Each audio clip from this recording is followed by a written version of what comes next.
സിയാറത്തിൽ ശ്രദ്ധിക്കേണ്ട ഒരു മർമ്മപ്രധാനമായ കാര്യം, ഇന്ന് പലപ്പോഴും പല നാടുകളിലും അശ്രദ്ധരായി പോകുന്നത് സാധാരണക്കാരുടെ മക്ബറകൾ സ്ത്രീകൾക്ക് അനുവദനീയമല്ല. ഇപ്പൊ നമ്മുടെ പള്ളിസ്ഥാനം ഖബർസ്ഥാനിലുള്ള മക്ബറ, അവിടെ എന്ത് ചെയ്യുക, സ്ത്രീകൾ വന്നിട്ട് ഇങ്ങനെ സിയാറത്ത് ചെയ്യുക, അല്ലെങ്കിൽ അങ്ങനെയുള്ള പള്ളികൾ വന്നിട്ട് മസാറുകളിൽ നിന്ന് സ്ത്രീകൾ വരിക, അത് ഇസ്ലാമിന് വിരുദ്ധമാണ്, അത് ശറഇന് വിരുദ്ധമാണ്.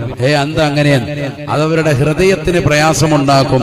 അവർക്ക് മാനസികമായി അത്രത്തോളം പുരുഷന്മാരുടെ അത്ര ഹൃദയത്തിന് ഒരു കട്ടി ഉണ്ടാവൂല, അവരുടെ മനസ്സിന് വളരെ പ്രയാസമുണ്ടാവുന്ന. എന്റെ ഹൃദയം ഖബർ കണ്ടോന്നും കുലുക്കമില്ല എന്ന് പറയുന്നതിലല്ല വിഷയം.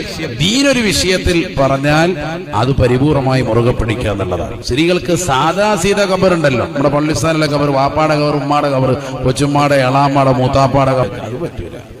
മഹത്തുക്കളുടെ മഹാന്മാരുടെ ഖബർ സിയാറത്ത് അനുവദിക്കപ്പെട്ടിട്ടുണ്ട്.